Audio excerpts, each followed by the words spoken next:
আসসালামু আলাইকুম। তো কি অবস্থা, সবাই কেমন আছেন? আশা করি সবাই অনেক ভালো আছেন। তো আমরা গত ক্লাসে মোটামুটি ফটোশপের যে বেসিক ধারণাটা সেটা দেখে নিলাম। আজকে আমরা সিম্পলি এর টুলস গুলো ইউজ করা শুরু করে দিব। তো ফার্স্টে আমাদের যেটা আছে এটা হচ্ছে মুভ টুল। এই যে মুভ টুল, এটাও সিম্পলি ফটোশপের মতন। আমি কালকেও বলছিলাম, গতকালকে, যে এটা ফটোশপের মতন, এই ইলাস্ট্রেটরের মতন সিমিলারিটি আছে। যেমন আমরা ইলাস্ট্রেটরে যে মুভ টুল কাজ করি সেটা কি, মুভ করাবে, ছোট বড় করবে। আচ্ছা, ছোট বড় করার ক্ষেত্রে আমি একটা জিনিস শিখাই দিই। ইলাস্ট্রেটর আমাদের কি করতে হতো, শিফট ধরে দেন ছোট বড় করলে যে সমান সমান হইতো, বাট ফটোশপ এটা উল্টা। ফটোশপে সিম্পলি এটা টান দিয়ে ড্রাগ করে ছোট বড় এটা সমান ভাবেই হবে, চারদিক থেকেই হবে। বাট যদি আমরা শিফট ধরি তাহলে ফটোশপে এটার ফ্রি ট্রান্সফর্ম যেটাকে বলে, ফ্রিলি ভাবে এটা ঘুরবে। এটা হচ্ছে ফটোশপ একদম ইলাস্ট্রেটর উল্টা সিলেকশন টুলের ক্ষেত্রে। আচ্ছা, তো ওই সিলেকশন এই মুভ টুল যেটা, এটা সম্পূর্ণ সেমই, যে রোটেট করা, ছোট বড় করা, এগুলো সবই ইলাস্ট্রেটরের মতন সেম। তো এটা আমরা এখন মোটামুটি পারবো। দেন আসছে দেখি আর্টবোর্ড টুল। এটা আর্টবোর্ড টুল, যেটা আমরা আর্টবোর্ডকে ছোট বড় করতে পারি যেভাবে। আমরা এতটুকু করেছি, আমার এতটুকু লাগবে, আমার আর্টবোর্ড ছোট হয়ে গেল। এই যে এতটুকু আর্টবোর্ড, বাকিটুকু এইটুকু বাইরের অংশ। এই যে আমরা সিম্পলি এর পাশে ক্লিক করে আর্টবোর্ড নিতে পারতেছি, নিচে আর্টবোর্ড নিতে পারতেছি, এ পাশে আর্টবোর্ড নিতে পারতেছি।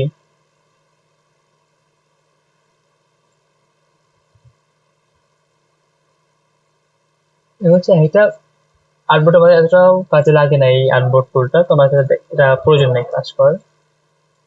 আচ্ছা, তো মুভ টুলে কি কাজ দেখলাম? মুভ টুলে ইলাস্ট্রেটরের মতন মুভ করানো, ছোট বড় করা, ঘোরানো।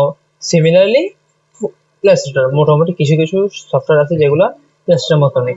আচ্ছা, এরপর হচ্ছে সিলেকশন টুল। এটা হচ্ছে রেক্টেঙ্গেল মার্কিং টুল বলে, অথবা সিলেকশন টুলও বলে। তো আমরা এখানে রেক্টেঙ্গেল মার্কিং টুলই বলবো, কারণ সিলেকশন টুল আমাদের পরে একটা আসতেছে। এটার কাজ কি? এটার কাজ হচ্ছে একটা ইমেজের অংশ থেকে কিছু স্পেসিফিক পিক্সেলকে সিলেক্ট করা। তাই আমরা যদি গুগলে যাই, ইমেজ দিকে সার্চ দেই, ইমেজ,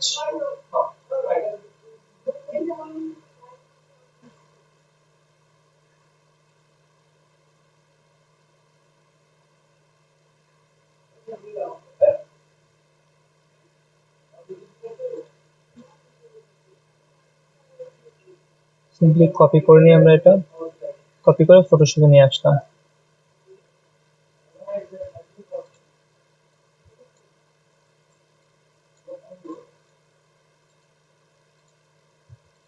এই যে এটার কাজ হচ্ছে সিম্পলি একটা স্পেসিফিক যে পিক্সেলকে, সেই পিক্সেলকে সে সিলেক্ট করে নেবে। এই যে এতটুকুর ভিতরে এতটুকু পিক্সেল আসে, সে সিলেক্ট করে নিছে। এটা আবার কাজ কি, এই মার্কেট টুলের কাজ হচ্ছে সে এই যে সিলেক্টকৃত যে পিক্সেল, স্পেসিফিক যে পিক্সেল, এটাকে সে আলাদা করতেও সক্ষম। কিভাবে? আমরা শর্টকাট ভাবে এটাকে সিলেক্ট করে কন্ট্রোল জেও দিতে পারি। এই যে আমাদের সিম্পলি এতটুকু কেটে গেছে। অথবা আমরা এই সিলেকশন মানে এই অবজেক্টটাকে সিলেক্ট করে রাইট বাটনে এই যে লেয়ার ভিয়া যদি আমরা কপি দেই, তাহলে এটা কেটে কপি হয়ে যাচ্ছে, যে উপরে একটা আছে এটা কপি হয়ে যাচ্ছে আমাদের। আর যদি আমরা এখানে থেকে রাইট বাটন ক্লিক করে লেয়ার ভিয়া কাট দেই, লেয়ার হয়ে গেল। আচ্ছা, সিলেক্ট করা হয়, যে সবকটার আগে লেয়ার সিলেক্ট করবেন, সমস্ত কাজের আগে সিলেক্ট করে লেয়ার ভিয়া কাট যদি দেই, এটা ডিরেক্ট কেটে গেছে। এই যে মাঝখান থেকে ডিরেক্ট কেটে গেছে। এটা হচ্ছে সিলেকশন টুলের কাজ। রেক্টেঙ্গেল মার্কেট টুল, সরি, এবার রেক্টেঙ্গেল মার্কেট টুল অনেক ধরনের হতে পারে। আর একটা কাজ আছে, সেটা আমরা পরে দেখতেছি। এটা কি কাজ? এই যে এলিপস আছে, এটা আমরা জাস্ট এই শিফট ধরে ছোট বড় করতে পারি, আবার চওড়া ভাবে নিতে পারি। এই যে সেম ভাবে আমাদের যে রেক্টেঙ্গেল, যেটা এটা আমরা ফ্রি ভাবে নিতে পারি, আবার শিফট ধরে চারকোনা নিতে পারি। আর এগুলো যেগুলো আছে যে র ভাবে, যে সিঙ্গেল মার্কেট টুল র, এই যে এটা উপর নিচে মানে উপর নিচে ধরবে। আর এটা হচ্ছে যে সিঙ্গেল কলাম, এগুলো কলামকে ধরবে এটা। যে এটা হচ্ছে র ধরবে, এই যে এটা র ধরবে। আর এটা এই যে নিচেটা হচ্ছে কলাম ধরবে, সিঙ্গেল যে কলামগুলো সেগুলা। আচ্ছা, এবার প্রত্যেকটা সিলেক্টের পর আমরা যে সিলেক্ট করলাম না, এই সিলেক্টের ধরুন আমরা যদি বাইরে ক্লিক করি, চলে যাইতেছে এই যেগুলা, বাইরে ক্লিক করলে চলে যাইতেছে। আর শর্টকাট হচ্ছে এটা কন্ট্রোল ডি, কন্ট্রোল ডি দিলে এই যে সিলেক্ট চলে যাইতেছে। আচ্ছা, আর এটা আরেকটা কাজ হইতেছে, এই যে সিলেক্ট করলাম না, সিলেক্ট করে এটার আরেকটা কাজ হচ্ছে এই যে যেখানে কালার বক্স আছে না, এই কালার বক্স থেকে এই সিলেকশন টুলে কালার দেওয়া। সেটা কিভাবে? সেটা হইতেছে যদি আমরা যেই উপরে ফরগ্রাউন্ড যে কালারটা রয়েছে এটা যদি নিতে চাই তাহলে আমরা অল্টার প্রেস করে ডিলিট প্রেস করব। আর সিলেক্ট করে হয়নি, অল্টার প্রেস করে ডিলিট প্রেস করব, এই যে আমাদের ফরগ্রাউন্ড কালার চলে আসতেছে। আমরা আবার কন্ট্রোল জেড দিয়ে ব্যাকে আসবো। আর যদি ব্যাকগ্রাউন্ড কালার দিতে চাই তাহলে আমরা কন্ট্রোল প্রেস করে ডিলিট প্রেস করব, এই যে ব্যাকগ্রাউন্ড চলে আসতেছে। কি করলাম, ফরগ্রাউন্ড উপরে যে কালারটা সেটা নেওয়ার জন্য অল্টার প্লাস ডিলিট এই চলে আসতেছে। অথবা যদি আমরা ব্যাকগ্রাউন্ড নিতে চাই তাহলে কন্ট্রোল প্লাস ডিলিট। এই হইতেছে মার্কার টুলের আরেকটা কাজ, মানে যে ফিল কালারটা, সেই ফিল কালারটা আমরা মার্কার টুলের ভিতরে সিলেক্ট করা জায়গার ভিতরে দিতে পারতেছি। আচ্ছা, এটা দিয়ে আমরা আরেকটা কাজ করতে পারি, লাইক আমরা বাংলাদেশের পতাকা আঁকাইতে পারি। যদি ডিলিট করে দেই ফ্ল্যাগ। আচ্ছা, আমরা যেটা শিখছি সেটা দিয়ে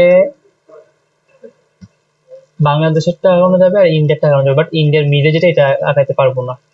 আমাকে বাংলাদেশেরটা আঁকাই। সিম্পলি আগে আমরা আই ড্রপার দিয়ে কালার নিয়ে নিব। আই ড্রপার সেমই, এই যে এটাও ইসের মতনই, কি বলে অ্যাস্ট্রার মতনই। তো আমরা কি করবো, এই টাইপের একটা আগে হচ্ছে সিলেকশন টুল নিয়ে নিব।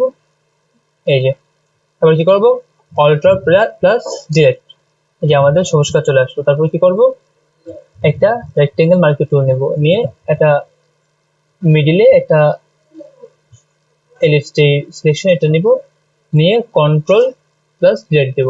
এই যে হয়ে গেছে আমাদের পতাকা। পতাকা ডান। এটা কিন্তু এটা কারণ কি বলুন তো, আমি এই টুলটা সিলেক্ট করে মানে এরিয়াটা সিলেক্ট করে রাখছি, যার করে এটা এক হয়ে গেছে। আচ্ছা, এবার যদি আমরা ইন্ডিয়ার যে পতাকা এটা আঁকতে চাই, আঁকতে পারবো, বাট একটু অসুবিধা সেটা হইতেছে যে মিডিলে যেটা আমরা আঁকতে পারবো না। আমরা ফার্স্টে কি করব, কালার নিয়ে নিব, এটা একটা নিব আর ব্যাকগ্রাউন্ড নিব সবুজ কালার।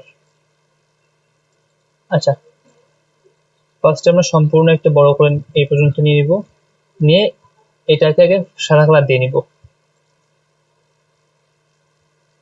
কন্ট্রোল ডিলিট দিয়ে সাদা কালার নিয়ে নিছি আমরা এখানে কিন্তু সাদা কালার।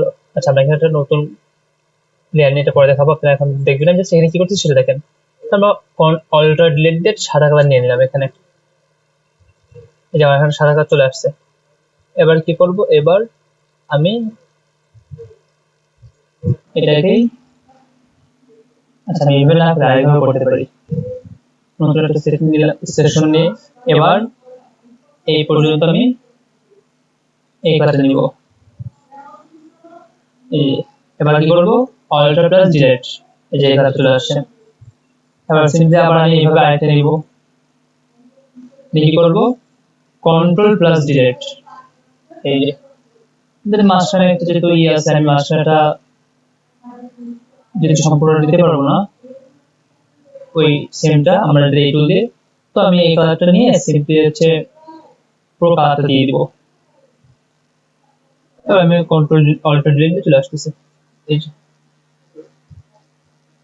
এই যে সম্পূর্ণ একটা হয়ে গেছে। এই হইতেছে ইন্ডিয়ার যে ফ্ল্যাগ সেটা। তো মোটামুটি এই ছিল আমাদের যে selection tool, sorry selection tool বললে ভুল হবে, এটা হচ্ছে রেক্টেঙ্গেল মার্কিউ টুল। তো আজকে এই পর্যন্তই, সবাই ভালো থাকবেন, সুস্থ থাকবেন, ইনশাআল্লাহ নেক্সট ক্লাসে আরো বেটার কোন টুল দেখবো।